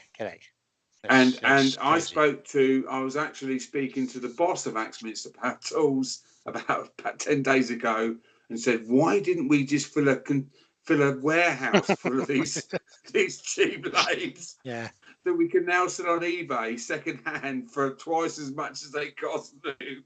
And it's bizarre, it's just bonkers. So be careful what you're bidding for and stuff like that. So here's a question from Susie, the Swiss Woodturner again. She's good with questions, I have to say. Les, when you're turning, brackets not as shoes, what safety equipment do you wear? Right. What safety equipment do I wear? Right. I always wear toe detectors. Absolutely. Okay. So I always wear steel toe cap boots. I once dropped a big mirror frame on my toe and smashed my toe to bits. This mirror frame was 4 inches thick. It was 4 feet in diameter of solid MDF. Wow. So in effect, it was 2 sheets of MDF on my toe. So that smashed it up. So I always wear toe detectors. I wear a smock. Luckily, I've got short hair. Okay, as Brian has. Yep. Very. Actually, mine's by choice. Oh, here. So is mine. Come on. It's just this bit that's not by choice. Yeah. So I don't wear a watch anymore. I mean, I used to wear a watch. Used to break it all the time. Yeah. So that's it. And lung protection. As long as I'm not being incredibly lazy, I wear a full respirator the whole time. The time I don't wear a full respirator is when it's really cold in the workshop because my nose drips. It's not very pleasant otherwise. It's not pleasant. So I have a very good extraction system, but I do wear a full respirator most of the time. So that's pretty much my safety thing. But the most important aspect of safety is no matter what you wear, try not to make a stupid cut on a stupid piece of wood while standing in the firing line of the wood falling off. It's about. That's the best piece of advice. Tool presentation's a key thing, isn't it? Once you get the hang of that, the rest comes easy. Well, not easy, but it comes. One of the things I do when I'm truing up a bowl blank is I never stand in line of it. Okay, I always stand, well out of line to it. Yeah. So if something comes off, hopefully it goes past you. Some touch of wood. So I'm actually now at this process of touching something plastic covered chipboard. Yeah. Which I'm sure because there's no wood in your eyes. Just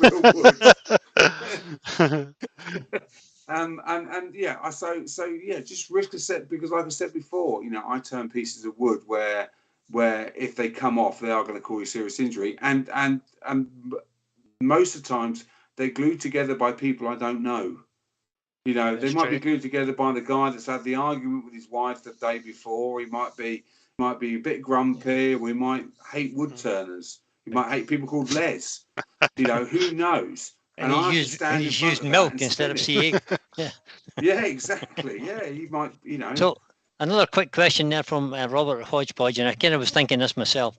Which respirator would you recommend, or do you have a favourite respirator that you use? Favourite respirator? Right, all respirators are hideously overpriced. Yeah, we know that. Yeah. Okay. So you'd have to work out what you want to try and get for a respirator. Okay. If you're really serious, you need to go. I'm afraid you need to go down the Raycool route or the GSP Airstream route, and that's going to cost you between 600 and 1,000 quid. Yep. Okay. and I don't need to convert that into euros or dollars to prove it's a lot of money. It's a lot For of any money. of you that are listening, not in the UK, it's a lot of money.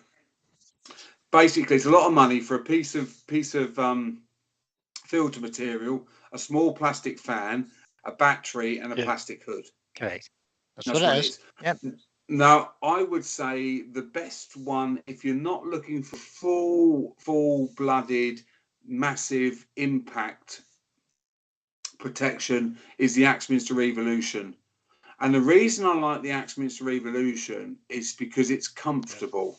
Yep. And there's you can have the best respiratory mask in the whole world, but if it ain't comfortable, you ain't going to wear it. That's correct. And that's my take, possibly on the trend. I personally found the trend It is quite heavy. top heavy. Yeah, the trend? top heavy.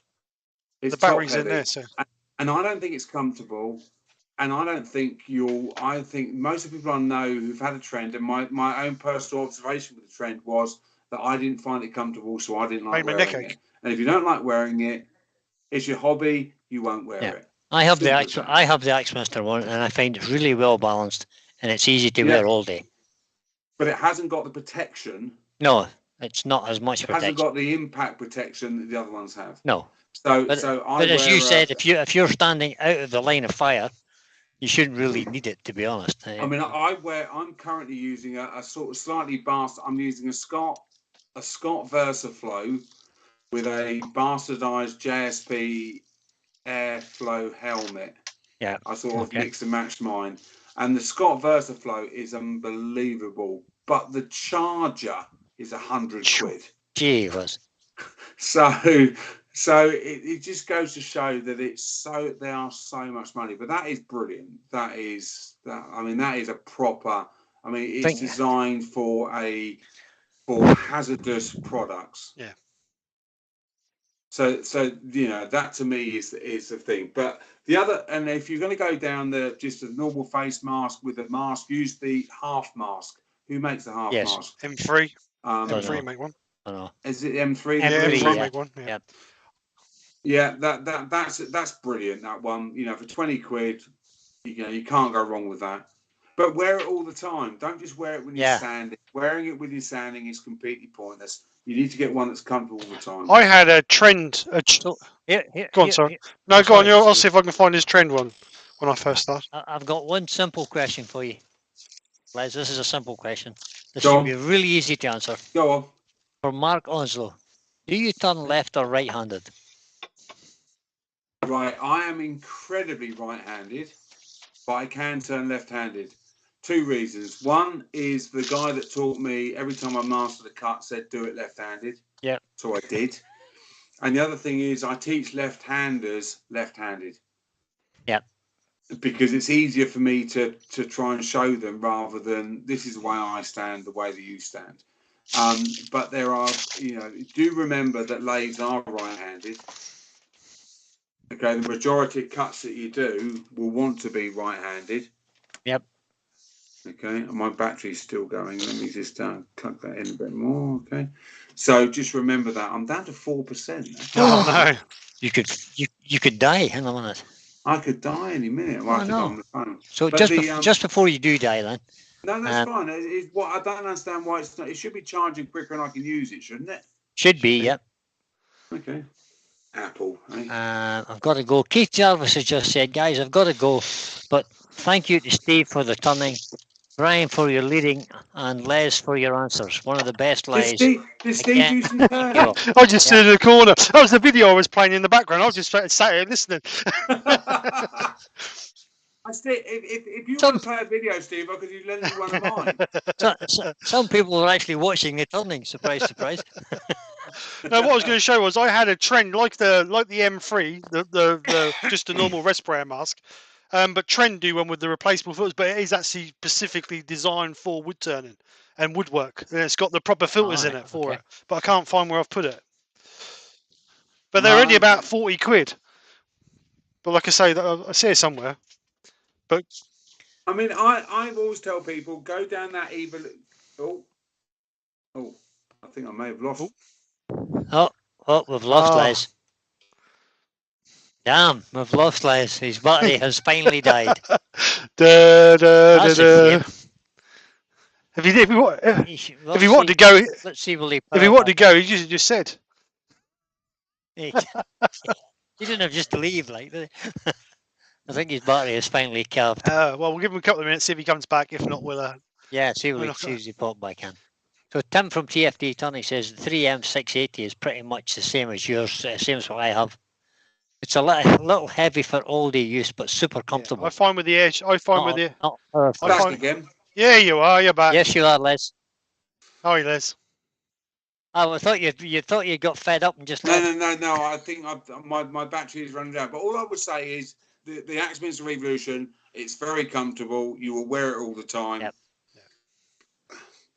If I knew what I knew now between the trend and the evolution, I'd have had the evolution. Yeah, definitely. The thing is, Steve, if I knew what I knew now, I'd have worked harder at school and got a proper career. Yeah, I'm about the same there, mate. So just before we go, Adam seems to be asking a question, but I haven't seen a question from Adam. So Adam, if you've got a question, type it in now, buddy. Yeah, because my computer is dying. Yeah, we're gonna knock it on the head. So I've gone from 97% to 3%. I've obviously been yapping. I'm on 2% now. Blimey. And Mike Walt has just said, it pains me to say this, but that was a great turn, Steve. And excellent earworming from Les. Brian, not so much. you can tell that Mike's a friend of mine, can't you? Very rat bag. I still can't see the question from Adam. Come on, Adam. Get that. Go on, Adam. Type it in there quick. So we see what before Les's computer does die completely. Well, no, you can type it in because I'll get it on the computer anyway. So oh, you will, you won't be able to, I'll have to type an answer, which will take about 3 hours. Les is not very technical, guys, so just... No, I type with my elbow. Oh. Like that. Adam, I love woodturning. Wood Wizardry was a great... what was Les's view on it this year? What, on Wizardry? Yeah. Wood Wizardry was great.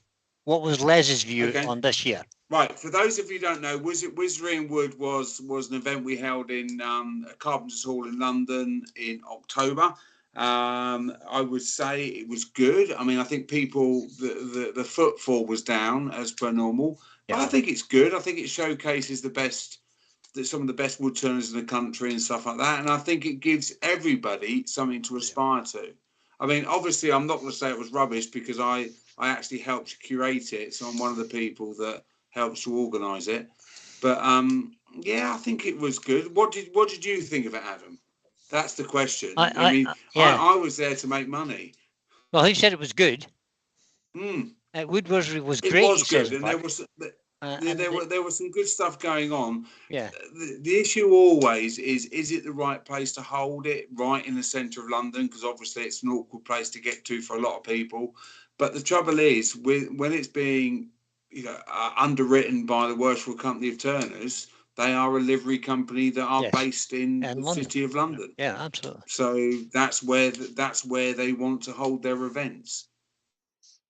So, but it is good. It's a great honour to be invited to sort of show your work there, and it is something that you do get to showcase some of the best wood turning in what I think in the world. Because I mean, our friend Ruby Claire was there, and she took some pictures. And she won, did she? Yeah, she was there for, she won some things. I've seen some lovely pictures of the displays, and I thought it was fabulous. Some of the wood turning was amazing.